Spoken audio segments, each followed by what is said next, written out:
আসসালামু আলাইকুম ওরহমতুল্লাহি ওবরাকাতু। একটা গুরুত্বপূর্ণ মেসেজ, এটা আমাদের সকলের জীবনের কাজে লাগতে পারে, তাই ভিডিওটা আপনি দেখতে পারেন।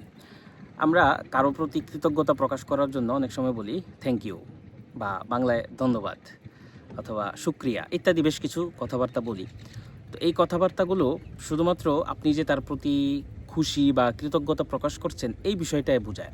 কিন্তু আরবিতে আরবরা বা হাদিসের ভাষ্যমতে কারো প্রতি কৃতজ্ঞতা প্রকাশ করার সবচেয়ে সুন্দর শব্দ বা বাক্য হচ্ছে জাজাক আল্লাহু খায়রান বলা বা জাজাক আল্লাহু খায়রান আহসান আল জাজা ইত্যাদি বলা।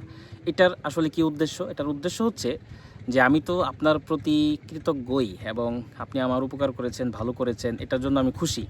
পাশাপাশি আল্লাহ তাআলাও আপনাকে এর বিনিময় দিবেন, বদলা দিবেন। সেজন্য একটা দোয়া করে দিচ্ছি, জাযাকাল্লাহু খায়রান, যে আল্লাহ তাআলা আপনাকে উত্তম বিনিময় দান করুন।